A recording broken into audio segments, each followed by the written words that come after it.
open the meeting. Call the meeting to order at 7:20. Are there public comments? I do not have any comment cards. If Okay. you all, anyone who's planning on speaking or doing the presentation, if you don't mind filling out one of the comment forms in the back, just so we have the information when the people write the minutes, want to get your name spelled right and all that. So the forms are back there. Would you On like the us to table. do it now or at the end? Your preference. Yes, thank you.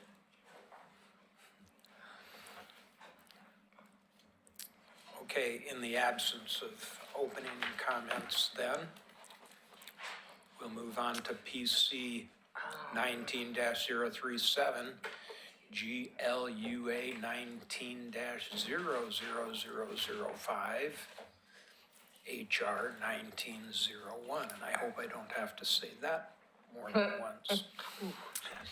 Review of alterations to a designated structure at 602 7th Street, which is the Oddfellows Hall.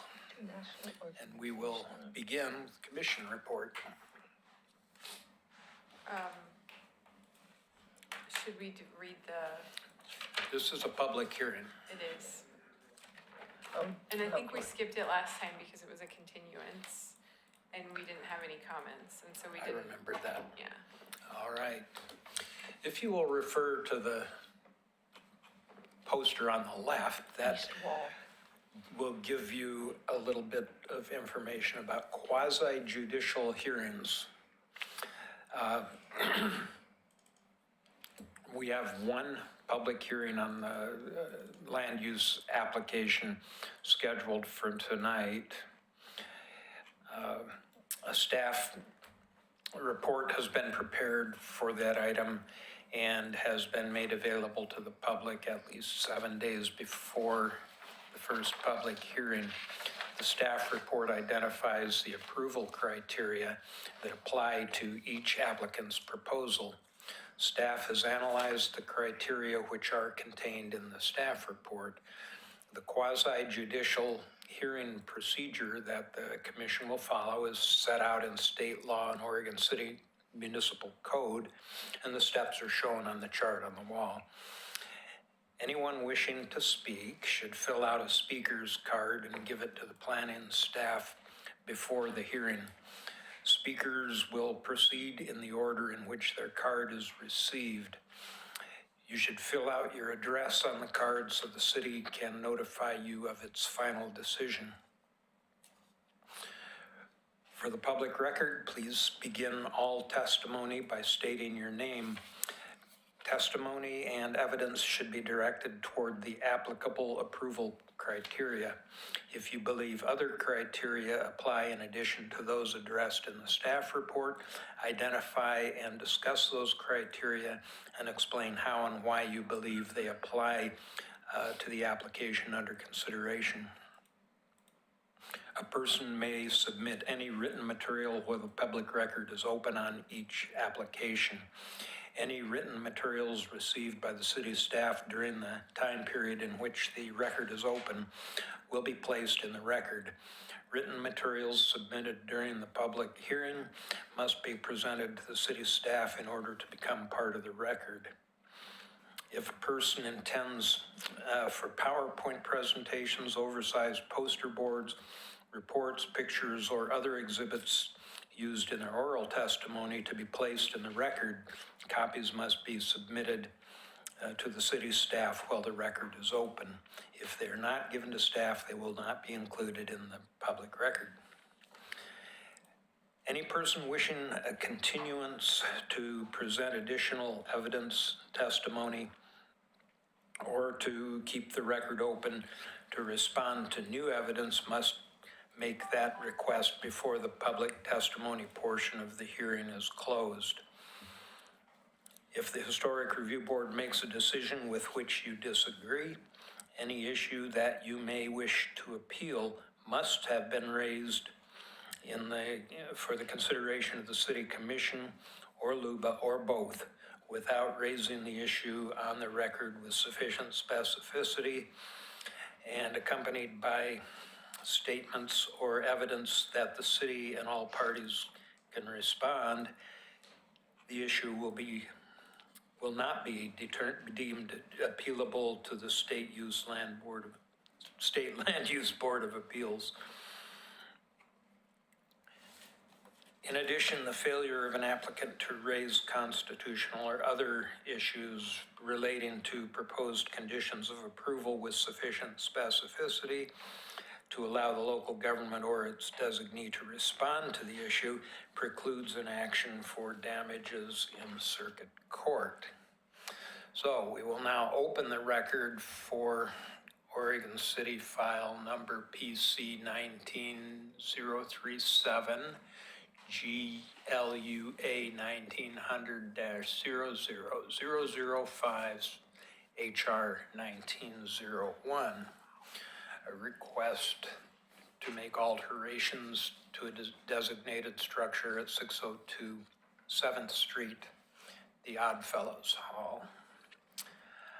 Does any commissioner have any ex parte contacts, conflicts of interest, bias, or any other statement to declare? No. Nope. No. And nor have I. I will state for the record, however, that I am a real estate broker in Oregon, and in that capacity, I assist buyers and sellers of residential property throughout the area, including some in the Kenema and McLaughlin districts.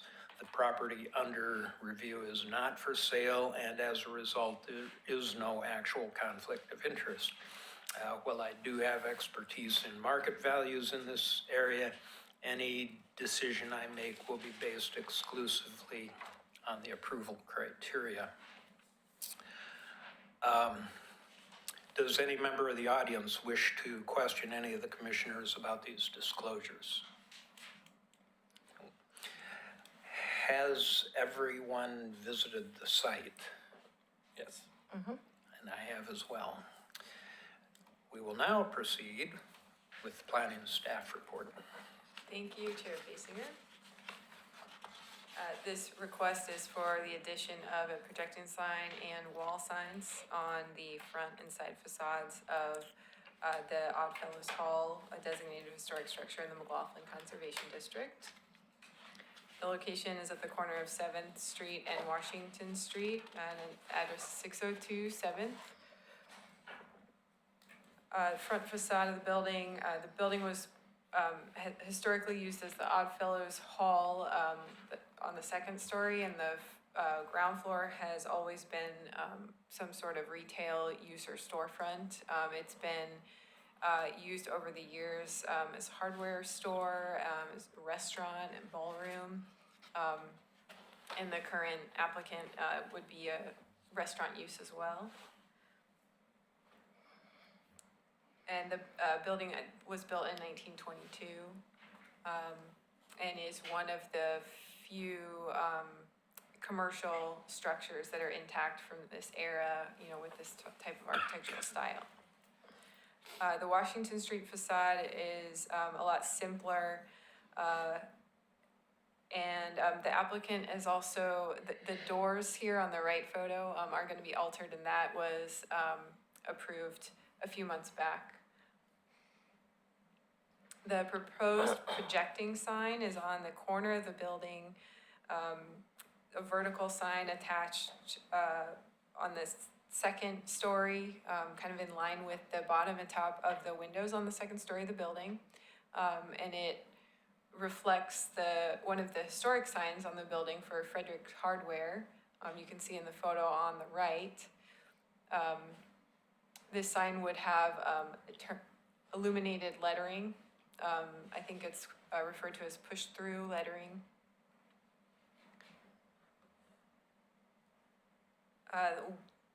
There's also a wall sign proposed on the 7th Street facade above the entryway.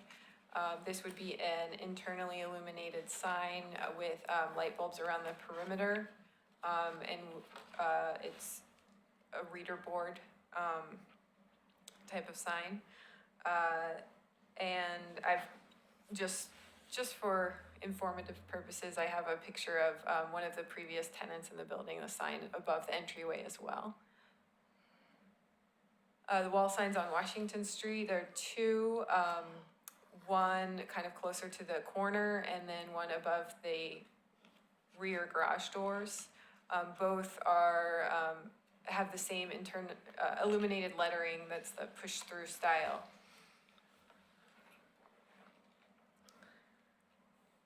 So getting into the criteria, there are a few Secretary of Interior standards that apply directly to this request.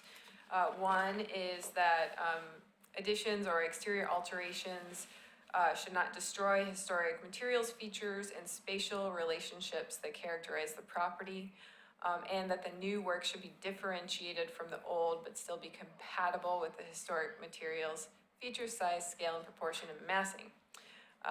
So, you know, this is an addition, it's just an alteration, it's not gonna affect the massing, and it doesn't propose to remove or destroy any materials.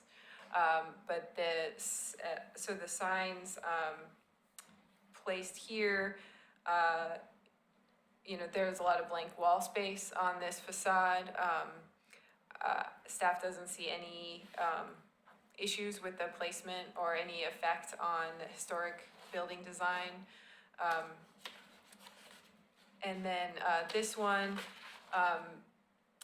it's really about the spatial relationships for this one. And so we do have a recommendation to decrease the size of this sign to allow more space in between the red brick detailing above and below the sign. And the edge of the sign. And so if you look at the, on the left, to the left of that sign in the photo, you can see the High Cliff sign. That one leaves about a brick height worth of space above and below. And so the condition of approval would be to kind of replicate that spacing. Otherwise, the proposal meets this standard. The second bullet there says changes that create a false sense of historical development, such as adding conjectural features or elements from other historic properties, will not be undertaken. So this one, you know, there are no like architectural features that are being added that would insinuate that the building is a different architectural style, but this specific sign design harkens to a theater sign. And so because of the reader board and the bulbs around the outside, it's kind of like a theater marquee. And so I do have some concerns that that specific design would create a sense that this building used to be a theater when in fact it was not. And so I do have concerns about that. There was a theater on this block. If you look at the Sanborn maps, this is 7th Street, here's Washington. This is from 1950. This is the Oddfellows Hall building right here. And then you can see right next to it, that says movies. So I think that there maybe was a theater next to this, and I didn't have any photos of it. I'm not sure how long it was there, what it looked like. But we know that the Oddfellows Hall was never used as a theater. We do see the theater marquee signs on a lot of old theaters and used in the situations where an old theater building is redeveloped into a new use. For example, the Columbia store in Selwood used to be a Selwood theater, and that has a very similar sign with the lights around the outside. And so that, you know, is used in a situation where the building does have history as a theater. We did get comments, we solicited comments from SHPO to get their opinion on this, the State Historic Preservation Agency or Office. And the comments there was a previous version of the design, and SHPO's comments said, yes, this does create a false sense of history. It was a projecting sign, that was kind of even more in the theater style. So the applicant has since revised the design to be a wall sign, and has made it smaller, and so, I think that does help, and I think it is, there's less of an issue, because of that. And I did just hear back from SHPO today. I sent them the revised design, to see if they, had a different opinion, and I'll pass that out, and I'll read it. So this is from Joyce Sears, with State Historic Preservation Office.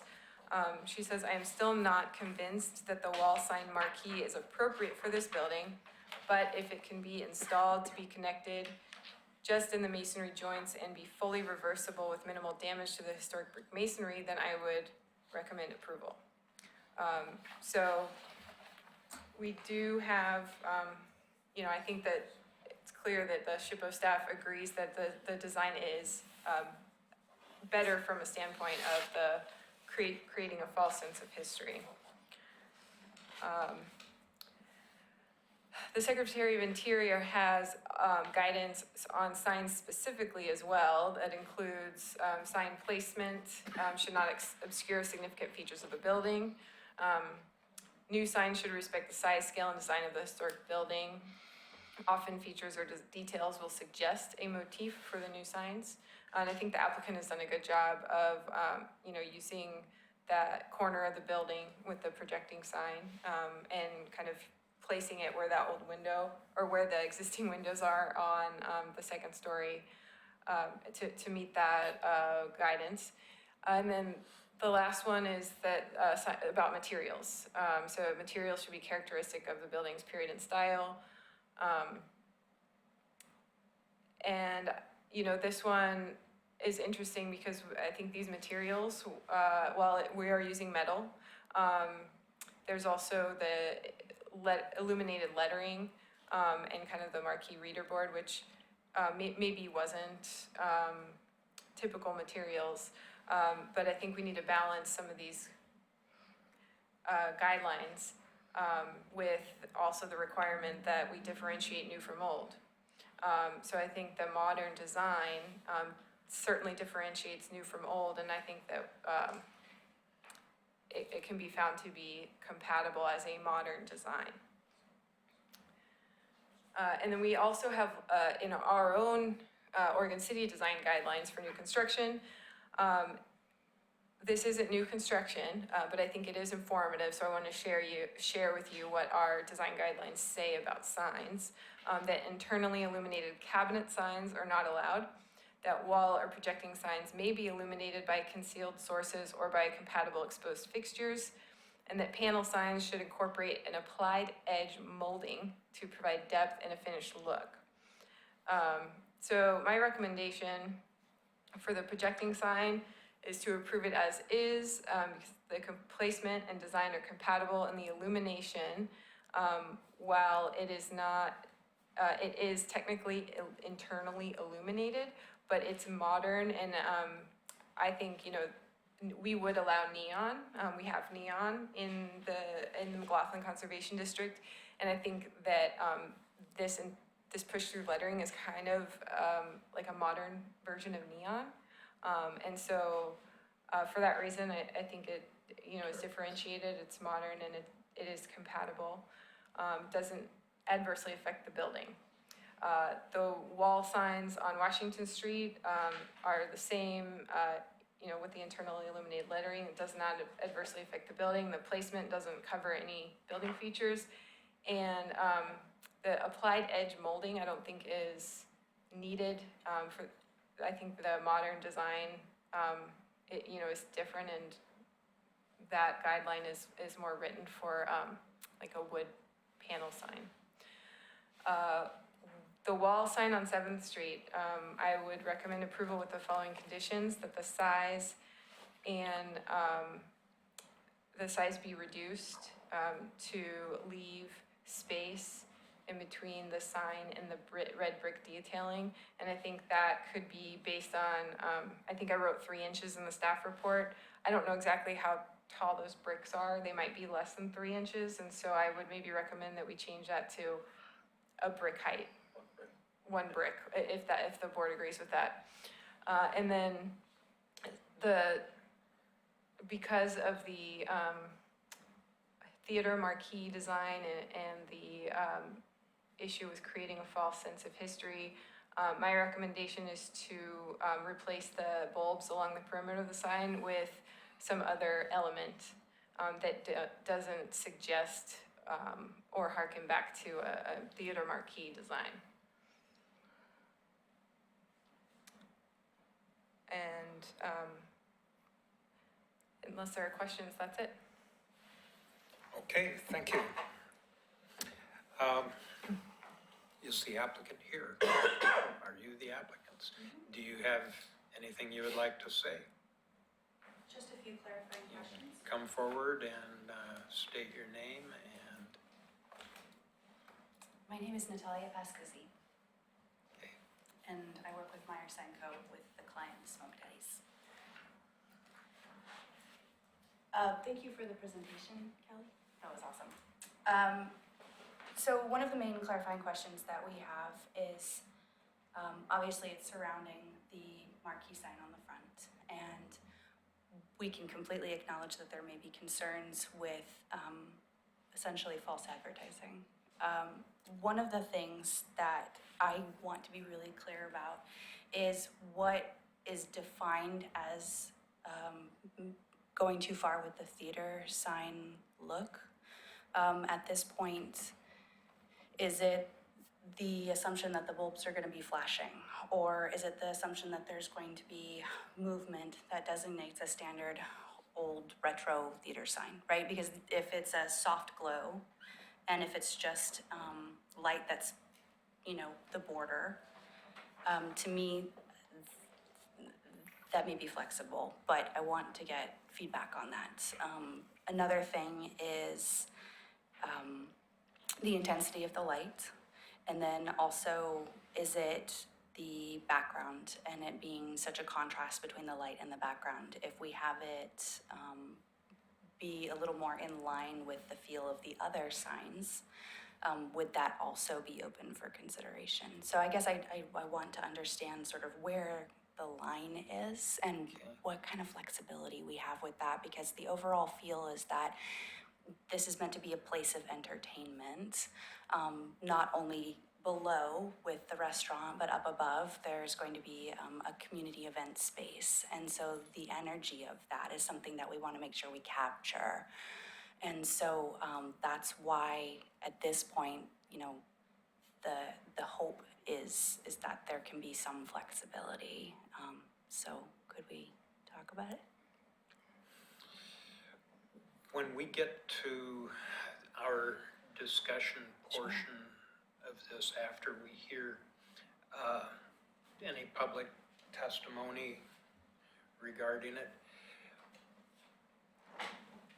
we can invite you back up Okay, and go into it there. perfect.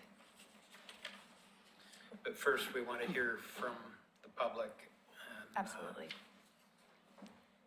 So, essentially, that's it. Are we good with everything else? Okay, Thank you. thank you. Denise?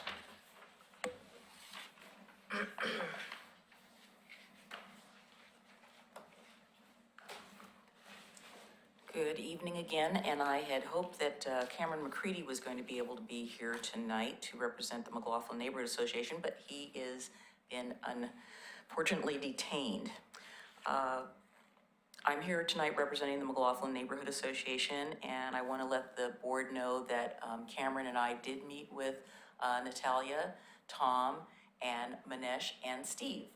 And we had a discussion about the previous proposal, and we were there basically to offer advice on how they could submit a proposal that would meet the requirements of the Historic Review Board and have be respectful of the building. Claire's maybe the only one on the board, but, that knows this, but anyway, this building is, probably one of the most significant commercial structures in the McLaughlin Conservation District. And we are so fortunate to have, the daughter of the owner of the hardware store still living in our neighborhood and going very strong at 90. She is just amazing and has lots of interesting stories about growing up, working in the store, being in the store, and there's lots of fun. An interesting fact that I want to just mention is when I moved to Oregon City and started working for the city, the Oddfellows were still meeting. So I was able to go upstairs during one of their off times in, as I like to call it, the Grand Poobah chair, and the whole 9 yards, and see how it was decorated in their ceremonial chambers.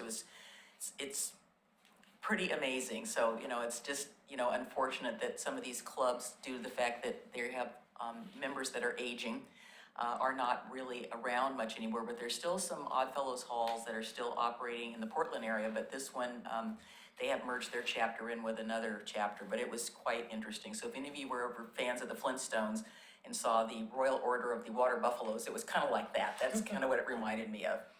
But it's an interesting building, and as Kelly said, it's been a number of uses over the years. The Little Red Hen, an antique store, as you know, several restaurants, and so hopefully, you know, fourth time's a charm. Dance studio.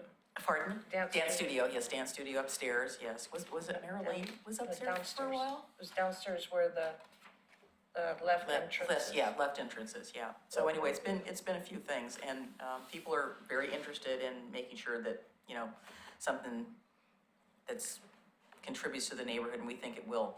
Anyway, we were very pleased to see the revised design of the corner sign, because it's really very much in keeping with the style of the building. And I think we agree with Kelly's recommendation that it does differentiate between the new and the old, so, but it's still got that feel and style. And as a matter of fact, when we were talking with the applicants, I mentioned the Hung Far Low sign in Portland that's very reminiscent of that Frederick Hardware sign. And unfortunately, Hung Far Low is no longer there. The one concern that was brought to my attention was regarding the Washington Street facade. And do you have that on your screen? So the concern is if you can imagine, and obviously, you know, if we could see through, we could maybe see through the building, but that corner right there is super busy. And the question that I had from Cameron was it necessary to have the second sign?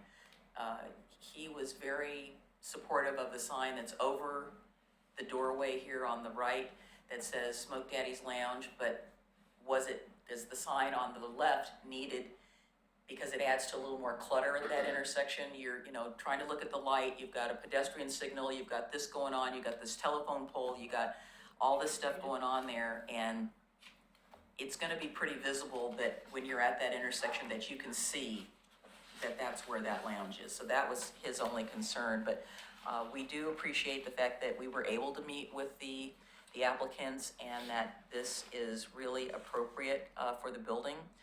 I think we would also agree that we concur with Kelly's recommendation regarding the reader board type sign on the 7th Street facade that I did finally blow it up, so I didn't, I read your report, I couldn't quite tell what those little things were around the edge, but you said that those are lights. So I think as your suggestion is that there is a way to maybe you do a neon band or a lighted band of some sort as opposed to light bulbs, that might be more appropriate. We did not have any objection to the size. As a matter of fact, we suggested that maybe it be a little more rectangular to allow for that option that Kelly spoke of regarding its separation from the brick courses. So that, you know, we would be supportive of that. But yes, I think in general, we do concur with the staff recommendation and would support that, minus the the little lights, like I said, maybe there's a way they can do a band of light around it instead of those little lights, because I don't think they'll be flashing or doing anything like that. But again, because that is a 100% corner, I know they want to try to garner some attention, but I think by the mere fact that something is in there, that will be the attention. I think that people will notice it right off the bat. And I think that will be to their advantage. But like I said, there's a lot of stuff going on at that intersection, right, particularly there. So Okay, if there's not an objection, we would support removing the one sign and keeping the one over the doorway. Any Okay. questions? I have no questions. Okay, thank you so much for Thank the you. time. Okay. Now with that input and seeing that since there's no one else here, I'm gonna guess there's no more public testimony coming. So if you would like to come back forward, we can discuss what the options might be regarding the reader board sign. And what we'd like to come up with is something You can bring that another chair up if they want. is consistent with the wishes of the neighborhood and compatible with city code. Of course. So, you asked what, for clarification on what the objection was to the theater marquee look. And I think Kelly spoke to that in that it suggests something that never happened there. That maybe once upon a time there was a theater there. Well, there wasn't.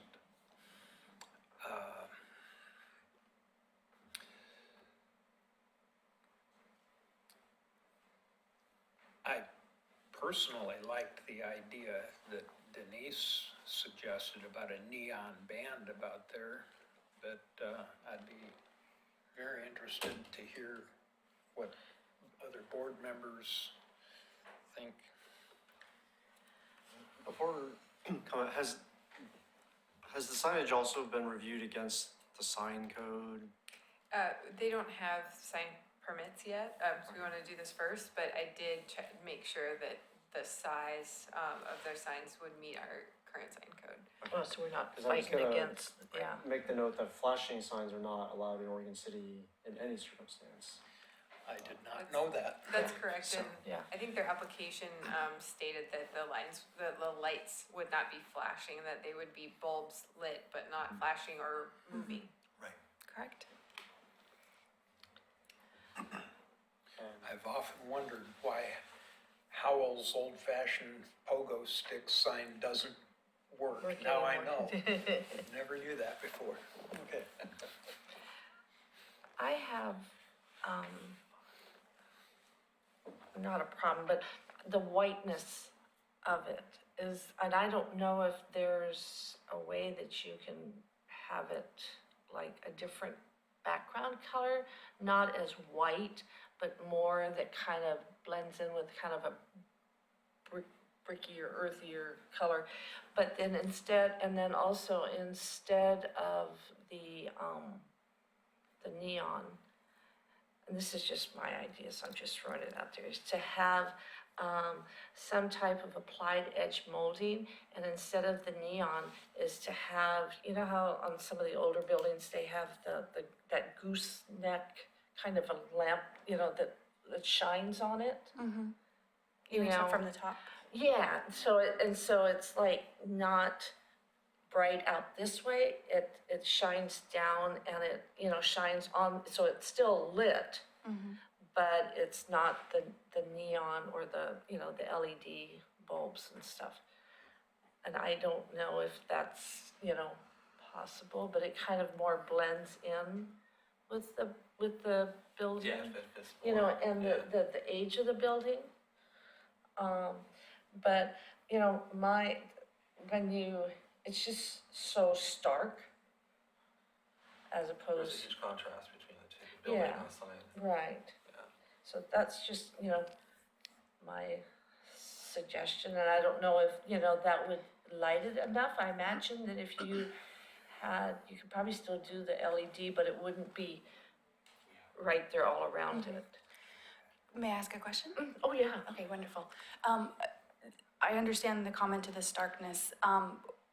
Would something as simple as having that black be a different color help alleviate that contrast? Because at this point, I mean, and granted, I'm looking at this picture here, but the building itself is And rather. that's what we're looking on Yeah, our screens. the building itself is rather light in background, and so to me, what's creating that contrast is that thick black border. So if we had it in line with maybe some of the softer colors that we already have in our palette, or something a little more complementary to that wall there, Like the- would that a be brown, more earth tone, you know? just something you know, Like the- I don't want to commit to a specific color. Yeah, the red of the brick But, or something. Yeah, just something would, I think that, you know, visually, aesthetically, I think that would dim the contrast a little bit. One of the things that, why we had the white in the background is, the ability for readability is really important, especially on a really busy road like that. So having the black lettering against the white was the best way to do that. So that contrast is important. The border, I'm sure we're flexible on, though. I think that would help quite a bit. And we can always draw something up, too. Somebody wants to say. Okay, I know there's only 2 seats. I'm Tony Montoya. I'm with the Microsign company as well. I'm the sales manager, as well as a project manager. A couple things to just address or to keep in mind with your suggestions. I know where you're going with it. One of the first things is that this is just a conceptual rendering, so because it's done digitally, it's really difficult to actually match what the white is gonna be versus the photo that's actually presented. Time of day, all that kind of stuff plays Right. into it, so there is not going to be that stark, like bleached white look to it when it actually gets up on there.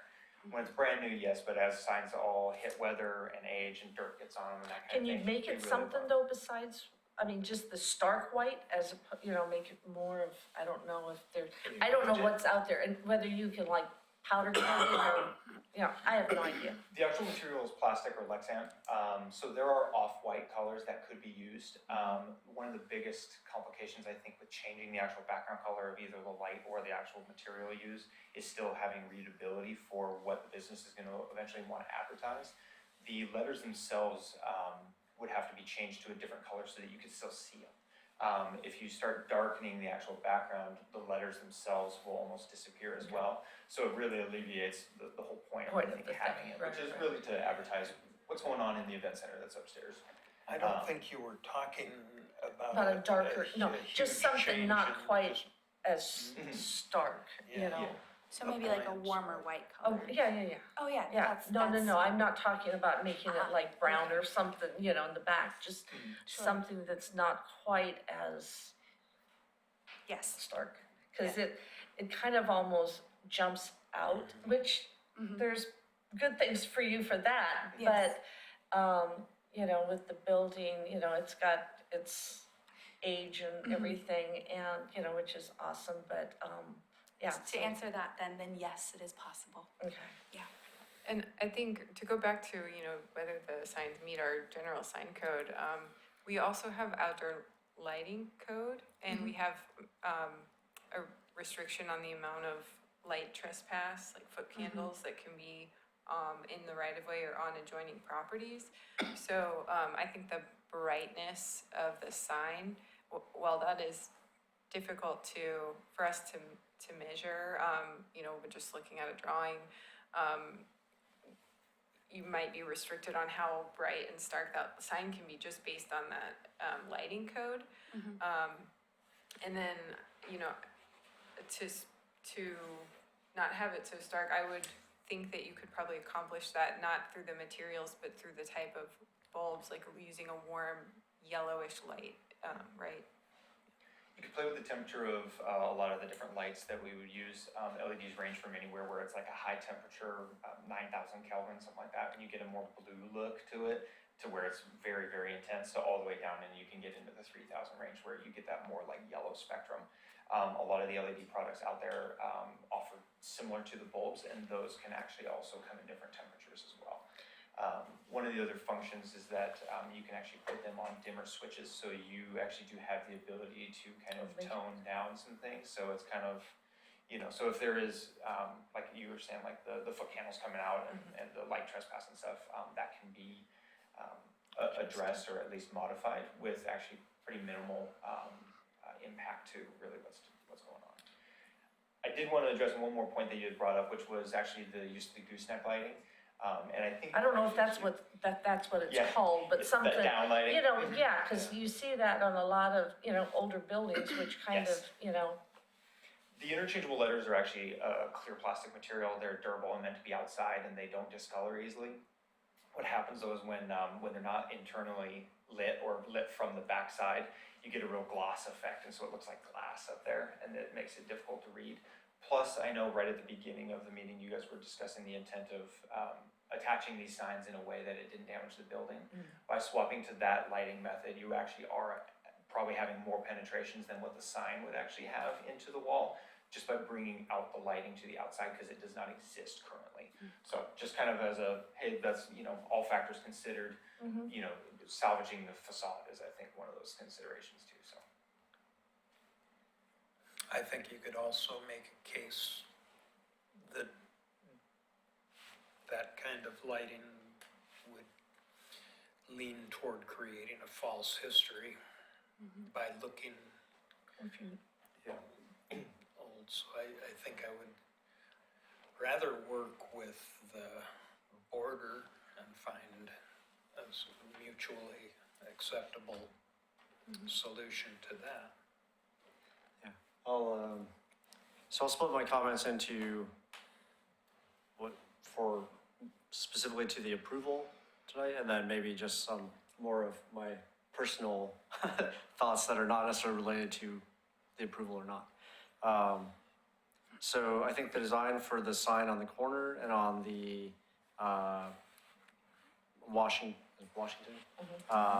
facade, I think pretty great. I like the design, looks good. I think it's appropriate for what you want to do.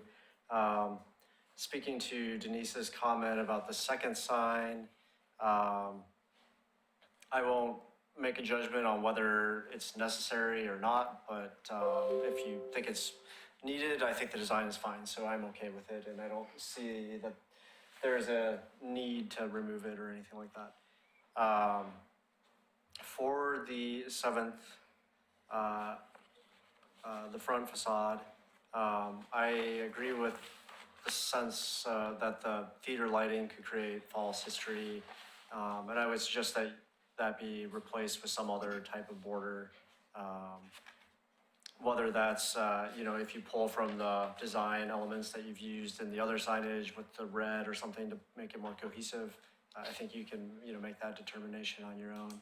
I do also agree with the adding more relief between the architectural features of the brick design, so that brick spacing, I'm supportive of that as well, that we put that in the conditions. So perhaps you reduce it to 3 lines rather than 4 lines. I don't know if that's standardized spacing or whether you can adjust it, whatever.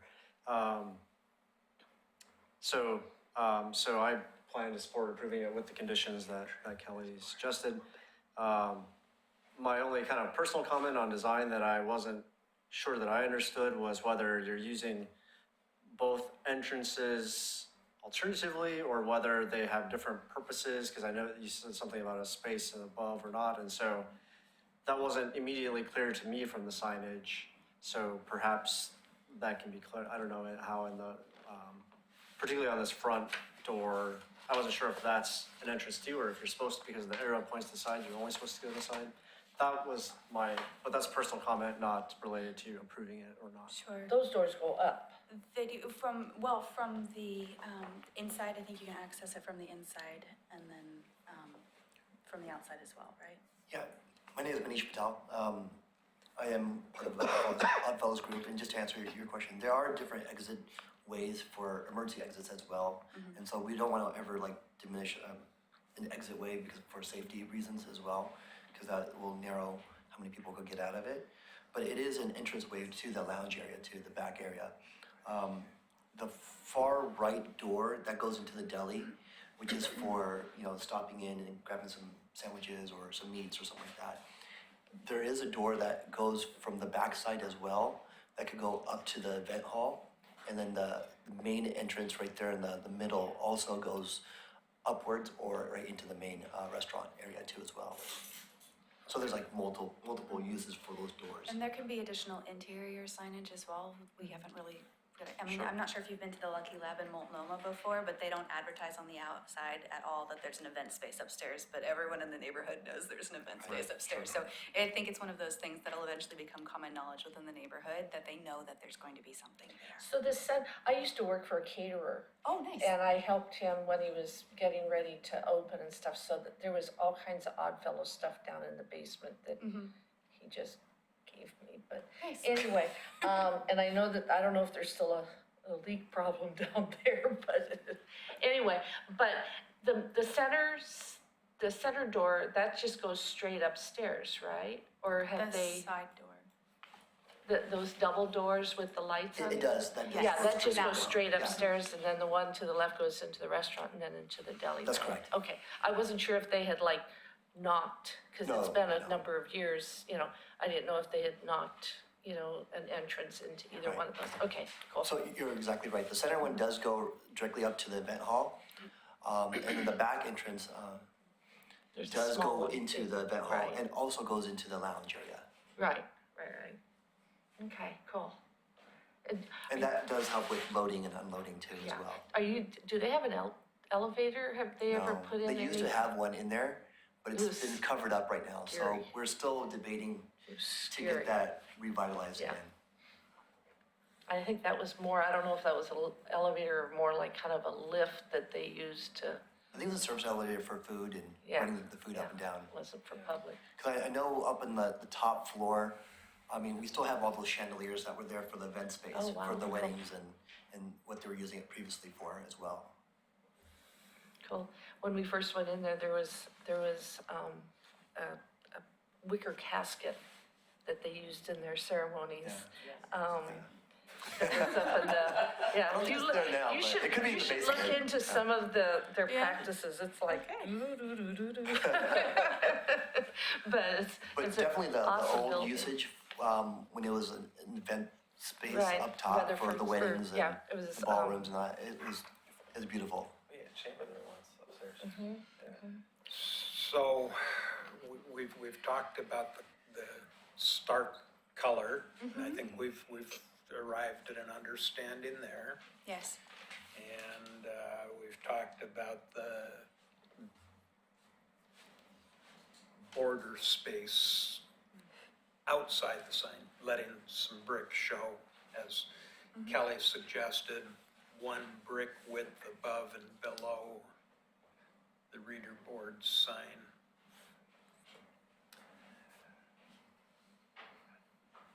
How important is it to you to have the illumination around the reader board? I think it'd be pretty important just to really marquee the events that we do have going on there, or whether we have a community event or whatnot. I am kind of open to your suggestion on having the neon go around it. And that's something that I could talk with my partner about as well, but that's something that we definitely can consider as well. Something that's soft. Correct. Neon can be very bright, Bright. but doesn't have to be, Absolutely. okay? Even another suggestion was, I know we have it kind of offset a little bit, up and down a little bit, maybe just one line going through. That's another suggestion as well. I'm not, On the You're talking bulbs. about one row. If you kind of go, yeah, Instead of staggering them. it's so staggered.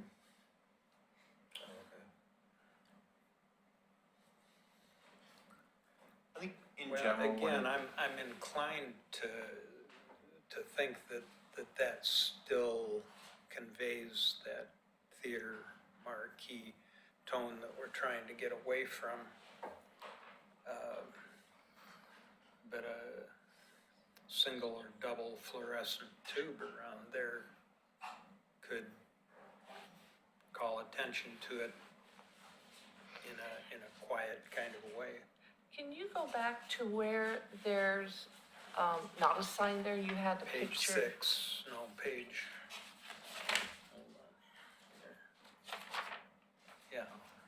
there, because there is, oh, I thought it was up further. I was gonna say, it looks like there's like a hole there where they can, the electrical. There see- was previously, if you look at it, There was a there was sign some type of signage that went up top Yeah. and all the way in the bottom too. Right. You kind of see the brackets on the right and left of it too as well, those hole Right. marks right there.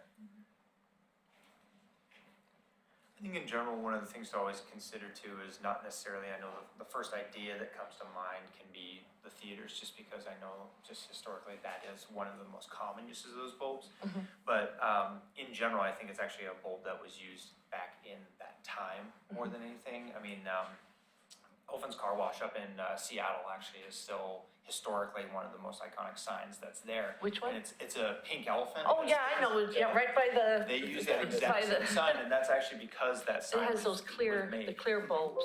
Correct, it's one of the few spinning signs Whoa, still allowed hello. in Seattle, but there's a lot of other uses. I mean, if you really go out and go to like one of the And you fairs do see- or any sort of like an attraction, I mean, burger joints back in that day and restaurants in general were using that style The of clear, lighting. yeah. So I know that the first example was saying like, hey, that reminds me of a theater is kind of what jumps out to a lot of people, but I don't necessarily want you guys to feel like that's the only use for those, because there were a lot of those types of bulbs in general, but Right, but yeah, those, marquee was common. but the way you have it, and it's probably just an artist, rendition, it Right. has, the scattered ones and stuff. I think if you had just, maybe along the top, or I don't know, the bulbs all the way around, or, Can I add a suggestion too? I know one thing that's becoming a little bit more popular too is those Edison bulbs.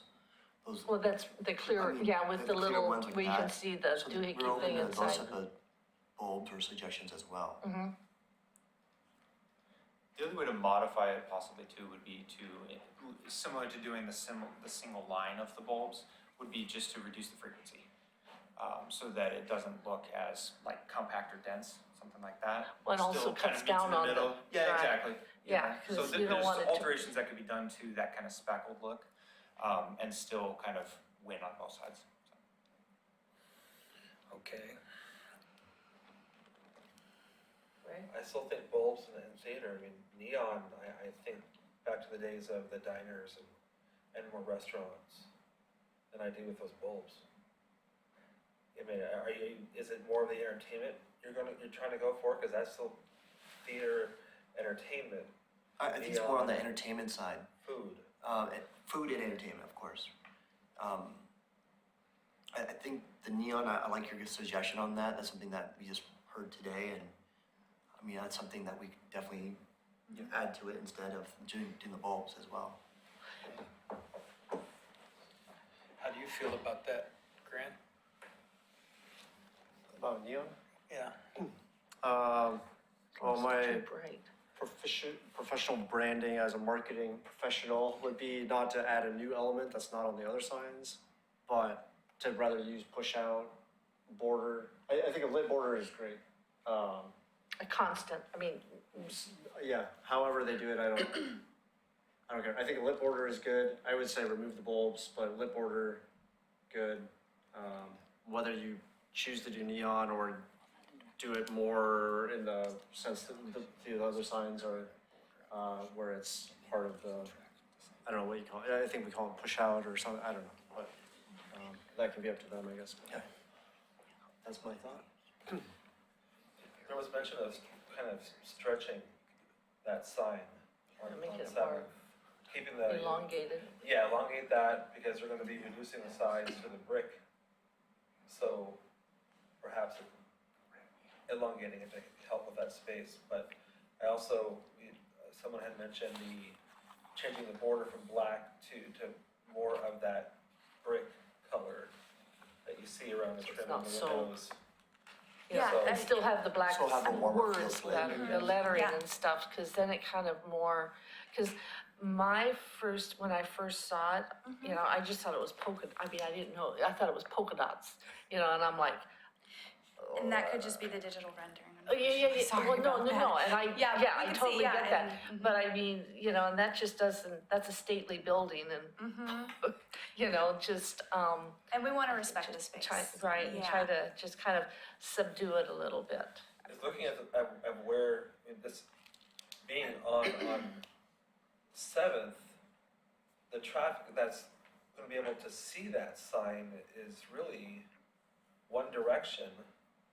It's, you'd be And looking then, up and and then getting apart, it away. yeah, and then the stop traffic going down Seventh. Have you thought about, because they did have a sign out there that, you know, hung out this way. Is there a way to, and I don't know if this is even kosher or not, but having a double-sided, you know, have it come out and have the lettering on both sides, because it would be easier to read it from both directions.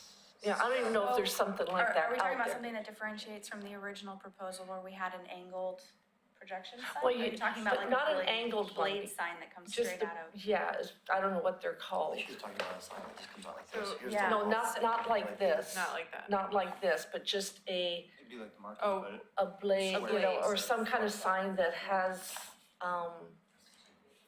the wording on both sides, because So like he said, when you're looking, when you're driving, you know, you're actually having to look this way as opposed to if it's out. Yeah, no matter what you do with this sign, it's a limited audience, if you will, that's gonna see this.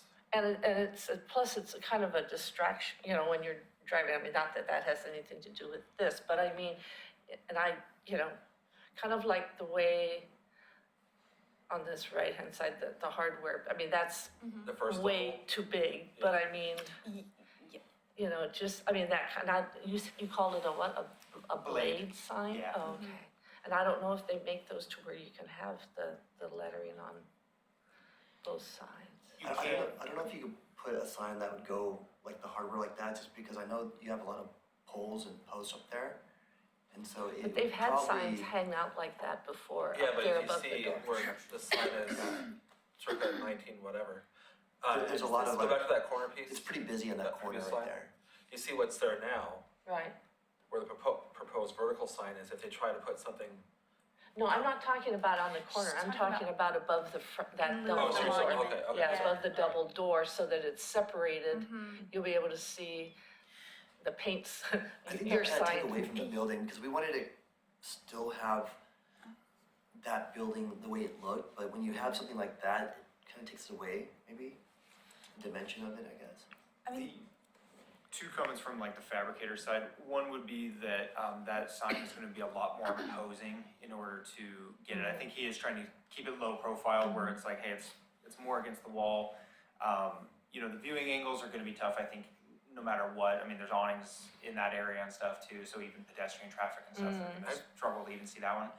Also, just from a lighting perspective for illuminating something like that coming Yeah. off the building, you're probably looking at somewhere in 18 inches thick. So it's not gonna be like low profile. Right. It's gonna have to have some depth Because to it it. needs that, Yeah, yeah, and then if you essentially bring it 5 feet off the wall, then you really kind of have this big slab kind of up there. And It so would the wall detract. sign in general would actually more maintain of what the original don't building think would it's look like there. compared to Oh. something newer like that, so. Okay. yeah. That was just- I So just- if- No, yeah, If you're content to stick with the wall sign, then does that address the concern that you were just about to raise? I mean, you just say. we all look at Denise. Yeah, the sign code, I don't think allows for two projecting signs on a building. Okay. That was the point of information, but I did have a question. Oh, Right, well, and that's where it gets complicated because you can have a projecting sign on each facade, but there's one on the corner, Corner. so Which one does it? does it Yeah. count towards the front Which facade one or the is it? side Yeah. facade? So I think that's a complicated, but I Okay. don't think we need to go there because you okay, that's don't. fine, I'll Um, disregard then, what Denise. just brainstorm. What Denise, a note from Denise was about the existing awnings that do have, you know, restaurant bar written on them now, and wondering if those were proposed to stay or change or be removed at all. Because that actually would be relevant to the board, Signage. and to signage if there's any change to that. You know, we didn't get a chance to kind of look at that aspect of it. I mean, initially, we wanted to keep it, just keeps the rain out for the customers. And it's a spot where they could kind of just be underneath and while they're waiting for the street. No, I think you guys are talking about removing the awning? Well, we were just wondering if you are planning to keep the awning and the words on it, yeah, or yes. if Can you're, I clarify? Future uses. Oh, Anyway, they had said that they were going to keep the awnings but possibly change the color. Mm. And I wanted to be sure that the material and the style was going to be Same. consistent with the building. Right. that was what I was Oh, concerned okay. about. I because you- feel like Yeah. that's a what- safe, that's what Yeah. Steve said. yeah, Yeah. that's a safe statement. Yeah. We would not do lime green on that Yeah, building. we Okay. We definitely want to clean it up, it's, Yeah, it really, more if anything, it's just a So- recondition that, Yeah. yeah. Okay. They Okay. just need to be clean, Yeah. basically. Yep. Right. Mhm. yeah, we do that. Yeah, so if you are changing the awning, just know that, check with me, Absolutely. it will probably meet the policies and the Secretary of Mhm. Interior standards, but I should look at it to make sure. I wanted to comment on something that, Claire said about the color of the edge of the sign. I mean, there is a lot of black on this building, and so I don't think that black would be incompatible. And then I think that if the illumination of the cabinet is more on the yellow side than the bright white, I think that would probably accomplish the, what you're talking about as far as it not being very stark. And I don't know that the black outline would have to be changed to a different color, you know, if the lighting were a little bit more yellow.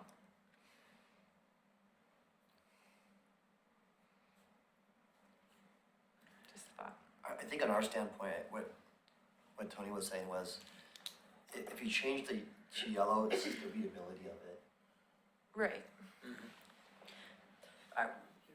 I think more than anything though, is just switching to something a little bit warmer instead of cooler. Maybe we can start with that. Yeah. And really see sort of where we stand with that before we progress. I don't think we need to make it like, buttercup yellow.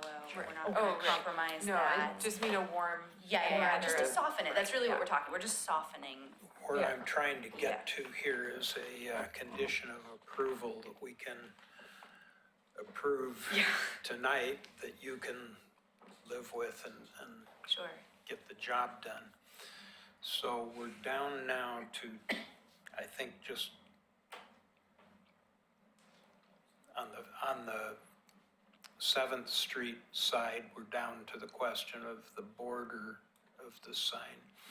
And on the Washington Street side, we haven't yet fully discussed the question of one sign or two. Let's see if we can resolve those two things.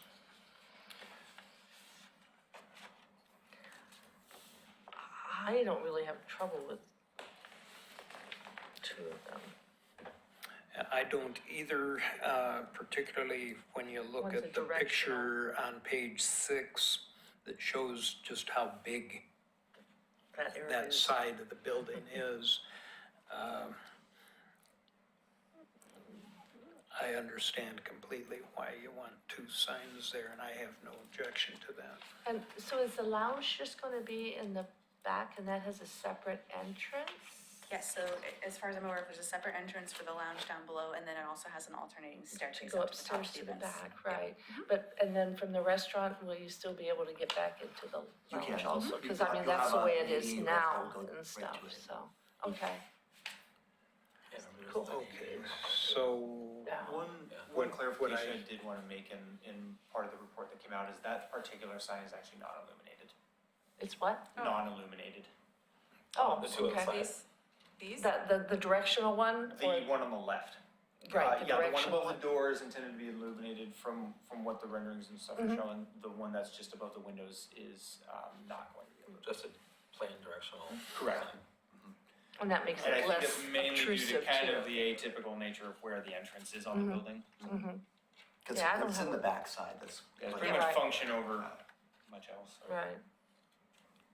Okay, I don't really Okay. have a I have problem. no issues with it. So I think we're all in agreement on that. So that leaves the border on the reader board sign.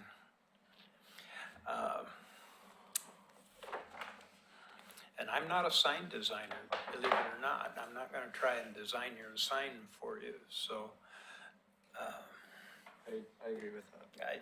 I, I think the third, sorry, I didn't mean to interrupt you, but the condition as Kelly wrote it, I think is fine, where we leave the discretion up to them, we can approve that it's a border and it can be lit, and they can decide materials and design and whichever within those parameters, I think is fine.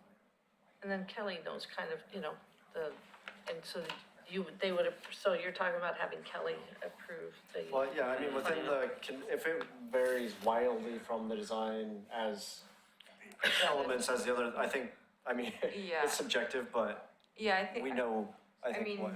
if you wanna add more detail to it, that's fine, but I think that, we, you know, if they They've got propose the something idea, yeah. different from the bulbs, that, does not pose a problem as far as any of the other Secretary of Interior standards. I think there are lots of options out there, that you could go with, and then I think we can work together. And then if it is something that I'm not really comfortable with, I have questions about, then we bring it back to you. can you put the 3 conditions of approval on the screen? Yes, I can. When are you guys gonna open? Do you have a projected? We're hoping for, end of May, Oh, wow, end of May. cool. I think we're working on flooring next, restoring the wood flooring and stuff like that. So are you still in the public hearing, or is the public hearing closed? Public hearing is still open. So I just wanted you to be able to see what it is we're talking about with condition 3 there. Thank you. So which is the height of one brick, okay, between the edges of the sign and the red brick detail in the building. Yeah, and I think we agree We with got that, right, Okay. Yes, so, the condition is also required in previous condition, of course. Remove the bulbs from the perimeter of the sign, and so we'll have to draft up some other drawing options to be able to present them after we consult with our client. Okay, The one thing I think we should add to the third condition is just clarify if we're allowing it to be a lit border or an unlit border. I'm okay with it being lit. A lit border or what? Unlit. Or Unlit, Is oh. the border itself, is it illuminate, you know? Yeah, is there Right, any I illumination? And I think that I'm fine with it being illuminated. okay. Okay, so we can So say, it's okay not specifying. or other elements, let's say, lit or unlit. Yeah. Does that work? Is that grammatically correct? On a personal opinion, with the tree, do you know if that blooms? And Denise, maybe you know better, that the tree that's in front, Yes, does that bloom? And how big is that? it's, well, it was planted in 2016 and it leaves out. So that's what I'm concerned with on a personal side. How effective does that sign, or ineffective does that sign become, and for how many months out of the year does nobody see it? That's just something to think about, I thought about, so. That's a good point, Yeah. yeah. That's something we didn't think about either, so. Well, if Appreciate that. it was leafing out, it'd be doing it now, so this is the Yeah. good time of the year for you to, Mm-hmm. you know, observe it and see how, Absolutely. and it ain't gonna get any smaller.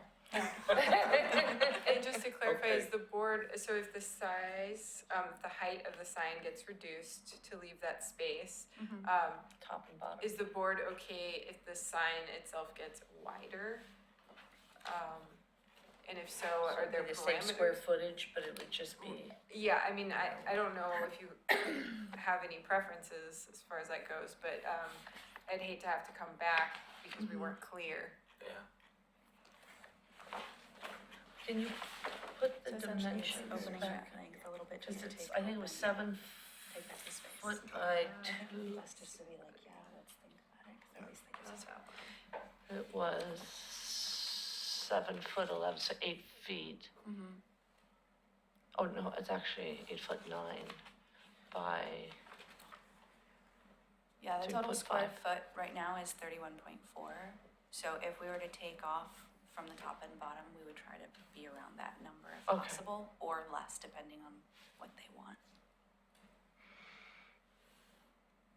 Okay, cool. Okay, thank you. Thank you. I hope we have an understanding here. So is there a motion? And Can I just to be super clear in the conditions, can I suggest that we add one that says the sign size, or we can add to number 2, that the width of the sign may be increased to keep the square footage at 31.4? That'd Yeah. be great. Or is Somewhere in different that, number? right, no more than, Yeah. Yeah, close to that, definitely. I'm just gonna go ahead and type while we're here, so we No all see it. problem. okay, And we do get a copy of this sent out tomorrow. Yes. Okay. thank you for your help on this. No, thank you for all your great feedback. Thank you. Very good. In that case, now having heard from the public and from the applicant, I'm prepared to close the public hearing. And I would entertain a motion regarding conditions of approval. do you want to read all, well, you've really, this is, you've changed it in here, so this is what the motion would be. Right, Okay. yeah. Okay. Because to me, I mean,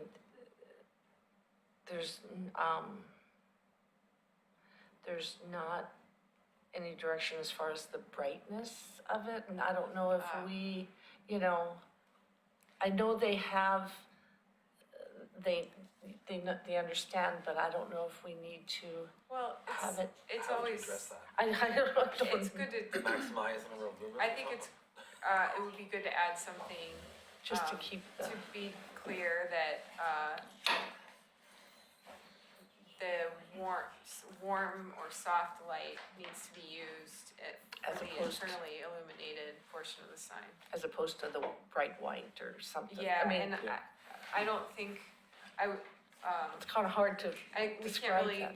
get really technical as far as Okay. like the LED, brightness and stuff. yeah. right, the numbers that you were, the temperature, and the information, numbers that you were talking about earlier, but I think we can talk about soft and warm.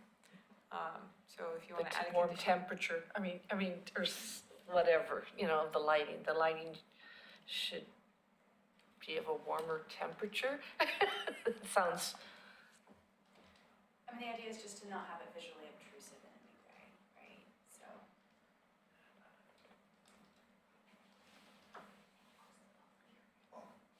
In the cabinet. Within the cabinet, okay.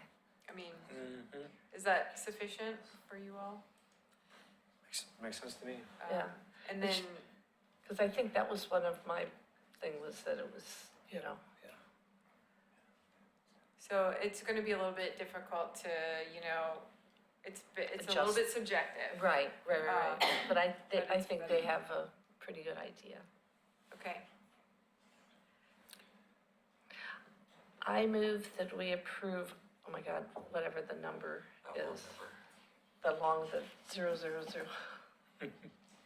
you can say HR 1901. Okay, I move to approve 1901 with the recommended conditions of approval 1 through 4 as I'll second presented. that. All right, Board Member Blythe, Aye. Board Member Met, Aye. Board Member Stobie, Aye. and Chair Basinger. Aye, Woohoo. all right. That was It is only an hour and approved, 15 subject to the minutes, not bad. conditions you're looking at there. Oh. Great. I thank you. So I'll send out the final notice of decision to you tomorrow with, so you have this in writing. And I look forward to working with you as you move forward. And thank you for being so amicable about, you know, working with that, so. So go forth and bring Oregon City some great barbecue. I'll be first in line. We don't have one here. Okay, item 4 on the agenda is Kenema Family Friendly Route Project. And Kelly, I believe you have a staff report on that. I do, thank you. Let me pull up. Good luck, thank you. The, there we go.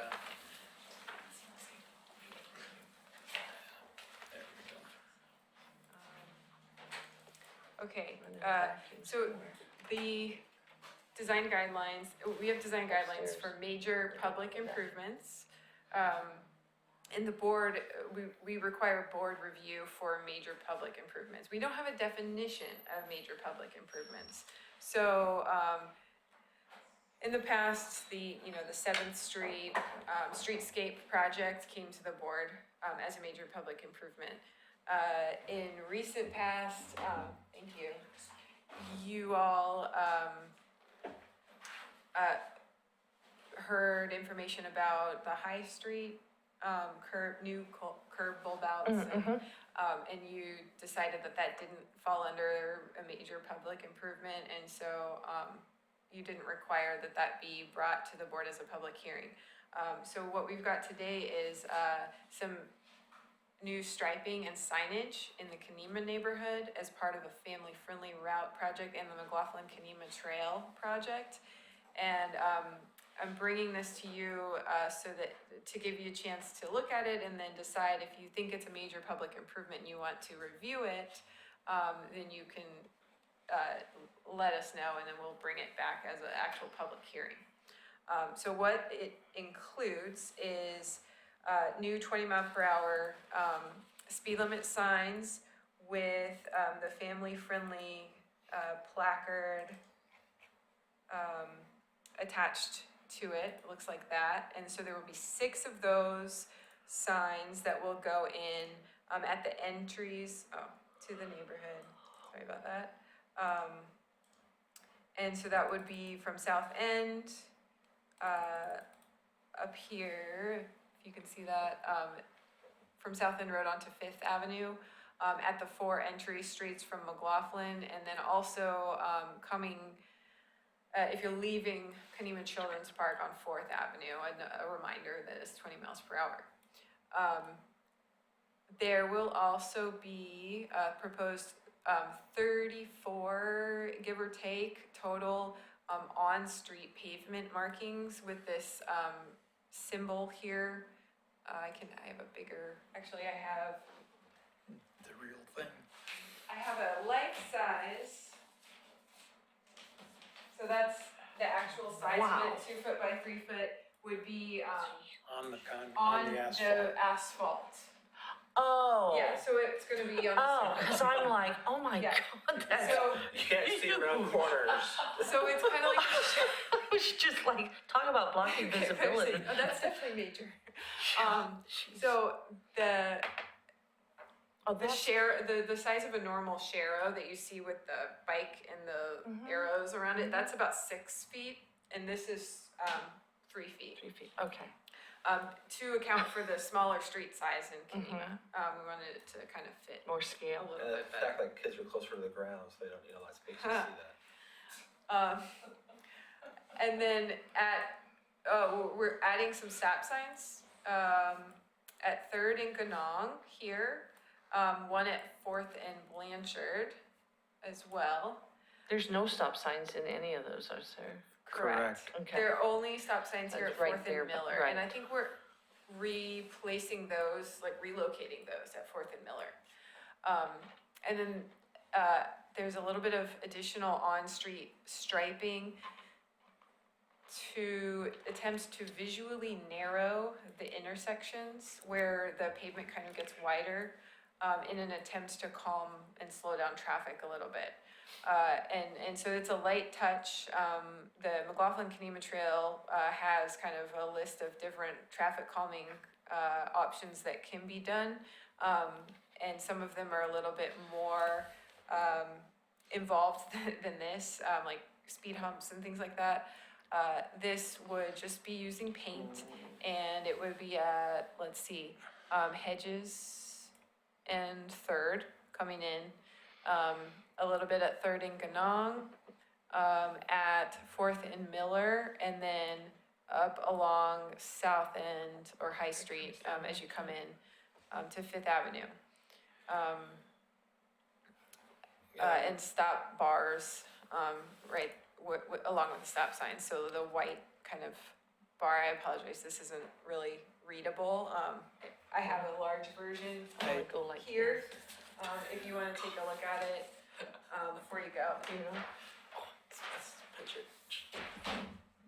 So the question to the board really is, does this fall under major public improvement, or, is it something that kind of you can consider to be a staff level type approval? What's the red? I can't read. The red. Down, where you come down off the Down south on end. the Right undeveloped where that, end of Fifth where that Avenue. small village was. There, Oh, yeah. what's, there are arrows, showing, I don't know, how can I wonder if I can. I was That's- trying to enlarge it.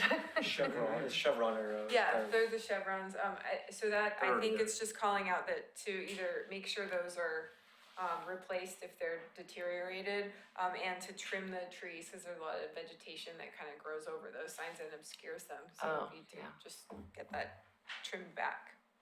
Okay. Okay, I So, just couldn't read it. Are I there, think it's worth mentioning as well that you made this presentation last week at the Kenema Neighborhood Association meeting and got input from the neighborhood, Absolutely. which was, I think, entirely supportive. I can't recall a negative comment brought up. I can't either. Yeah, we've been working with the neighborhood on this, and of course with our Public Works Department, and that it came out of the McLaughlin and Kenema Trail planning process. And so it's one of the implementation actions to make that trail happen. I think it sounds good. You know, the streets in Kenema are so much more narrower, and so it really, I mean, this is kind of, to me, it's like a no Bringing duh. up safety and, Yeah, and it just makes people aware. I'm all for it. is the, I don't have a problem with it. is the painted narrowing of the intersections, is that sort of a interim step to see if that works and then potentially actually narrow the streets physically, or? Well, yeah, it is all we heard people were comfortable with to start. So we're gonna monitor that and see how it works, and then if something a little more robust is needed, then we would go back to the neighborhood and back to the historic review board to kind of talk about the options. And that is one of the options, is actually, adding vegetation or something to those areas.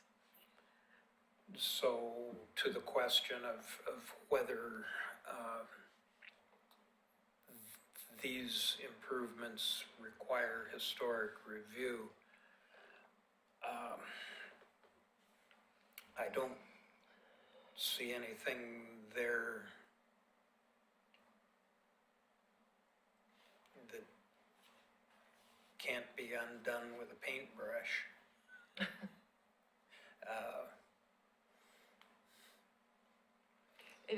I'll clarify, it is thermoplastic, so it is a little bit more permanent than paint. It's a lot easier for a public works department to maintain.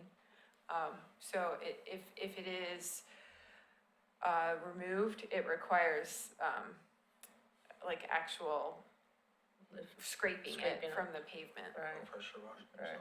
Yeah, no, pressure wash wouldn't do it. No. And you can't just paint over it either, I don't Bonds think. Because pretty it's, good, right? it's Oh, it does lifted. bond pretty, okay. Slightly. They have to grind it off. Yep, Wow. yep, Okay. yep. The one thing, and maybe that's what that little bitty notation says at Fourth and Ganong. What does it read in that little square box or rectangular box? This box? Says, Yeah. Right there. Yeah. says install slow ODOT sign number OW 15-1 and post. There How was- are you reading that? There was, I magnified it. there was discussion, he did like this. There's a way to You're, that. you're the most tech Well, savvy of all. I'm sitting here going like this, Stretch it, going. pinch it. You can open it out of the packet and then you can. The one thing I see that's missing from what we discussed at the neighborhood association meeting is the center line on that corner to Right here. try to Yeah, we, teach people which side of the road they're supposed to Or drive on. we Stay have on to, it. we have to talk with our, engineers to figure out what the best approach is there. So we've shared that with them and we haven't decided yet if that's something that would work or exactly what that would look like. But we're gonna Drive try. steel pipes in the center. Oh, good Lord. Okay, Denise has. sure. Denise McGriffin, I live in Oregon City. My question would be, since everything in this National Register District should be run by SHPO, what is SHPO's opinion about it? Have you run this by SHPO?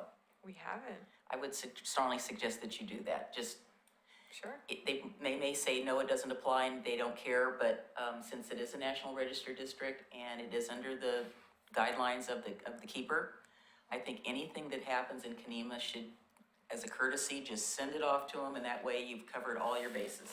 That's a good Yeah, point. I agree. That way, nobody can question and say, well, point. you've checked with them. So, and I'm sure Joy will get right back to you. So, anyway, thank you. It's a CYA thing. See why I haven't had that in a while. You know what I mean? Okay, so are we in concurrence regarding the lack of a need for historic review on this? I don't Well, think given the they need to. comment from Denise, Well, if We should SHPO run says, if SHPO says so, then that would change it. Right, Yeah, but I can bring it back to you if SHPO says any, that it, Barring, Yeah. barring any objection from contrary them. input. I think, yeah, the criteria we looked at for the improvements on High Street were that it didn't have any, there was no decorative design elements to it. There was no lighting changes. There was no landscaping design being done. Any of that, if it's just markings and street work and, Well, and making it handicap accessible, which is required. Although we do have to keep in mind that that was outside the National Register District, and this is. True, that's just Agreed. a conservation district, yeah. so I think if there were significant, like, street landscaping things happening or something to go along with it, then maybe that would, but Or if they put those signs up vertically. And you're gonna have 34 of them? they're gonna be on all of the streets. So I think spaced, Wow. like every 300 feet or so. amazing. That, Kind of, to Maybe me, almost overkill. seems like overkill. overkill Yeah. as far as the numbers. I mean, Did we talk about that quantity at the neighborhood meeting? I think I said 34, but I don't know if anyone Well, when you commented start on I it. looking didn't at pick the- up on it, Yeah. but Cause every, I mean, Every, how many blocks? every 300 feet, Oh, so. 300 feet. Yeah, so you, so I think, I have to open this up in a different program to be able to enlarge it, apparently. each, Is that two per block? each block is Here's- 212 feet. Okay, so. So every there's 1 and 1/16. one, when you come in right around here, can you guys see my mouse there on Yeah. your screens? So there, and then this is the next one, this is the next one. Oh, This is the next one. So we originally, the plans that we got from so it's everywhere you see that little PM marking.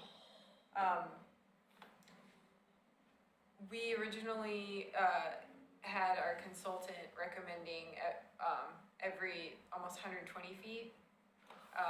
Whoa, Right, That's a lot. and we went out there and we said, one, that's kind of expensive, because it's a lot of markings to buy.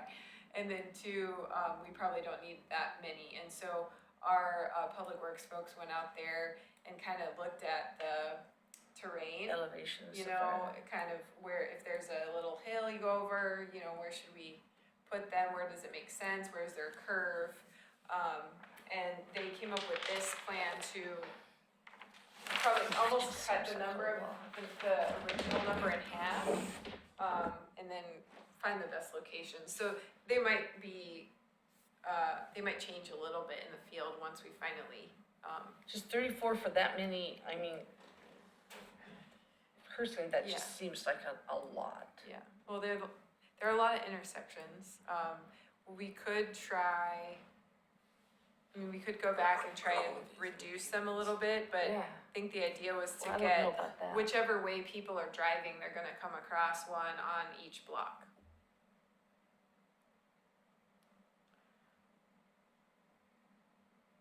I mean, I could see, you know, coming off McLaughlin, you know, at your entry points, having them obviously they're, you know, set back a little bit, I think, from the intersection. And then, They're actually not Oh, on they're- any of the entry streets, they're only on, they start on Third. oh, I thought you said those little, They're only on the paths to the park, I think.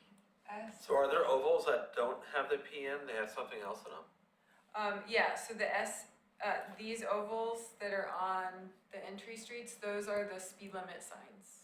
How about the cluster over to to your All right? this. Yeah, all that. Those are, stop bars, stop signs, and then there's a pavement marking on either side, like leading up to the intersection. That's a always stop. Four stop. Three-way Okay. stop. three, yeah. So, And then the same way with, is it Miller and Fourth? Yes. Wow. I knew there was no way they were gonna put that sign 10 times in that small. That's what it is, but, yeah, okay. I trust the consultant and the city staff and Yeah. traffic engineers to do a better job than we can on this. Absolutely. Yeah, That's what they're that's for. true. Okay, Great. so are we in Yeah. consensus that this does not require historic review unless SHPO says otherwise? Agreed. Agreed. Okay, there's your direction. Thank you. So you don't need a motion, I don't think so. just direction, okay. And final item on the agenda is communications. Yes, thanks. I just have two quick things. One, the planning commission met last night and the city commission had asked them to have another conversation about whether to allow 3 and 4 plexes in the historic commercial zone, which is along McLaughlin in the Kenema. That's the only area of the city which is designated as historic commercial. So that zone allows commercial uses, anything allowed in our mixed-use zones, and single-family homes, because we had historically a mixture in Kenema of single-family within the commercial area. So it's the only commercial area in the city, only zone, which also allows single-family and duplex uses. Currently, that zone allows multifamily uses, which is defined as 3 or more units in one building. Everything is subject to historic review board guidelines and review process.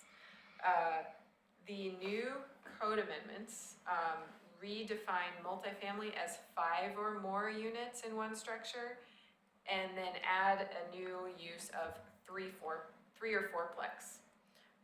And so if we were to be consistent with today's zone and permitted uses, all of those things would still be allowed in historic commercial. But the planning commission last night decided to recommend that 3 4-plexes and multifamily uses be removed from the historic commercial zone as permitted uses. And the rationale was that, I wasn't there, but my understanding is that, the design, they were worried about the designs of those and that didn't fit. However, it would still everything would still come to the historic review board, and so, just wanna let you know that that is a recommendation. There's no action required by the board, but that's gonna go back to city commission next month. Yeah, I appreciate their decision on that. I think it's the right decision. And I would add the perennial parking shortage in Kenema would not be helped by adding more multifamily units. Yeah, and so the upper Kenema on the hillside is zoned R6, which is Yeah. single family zone. It wouldn't allow, multifamily.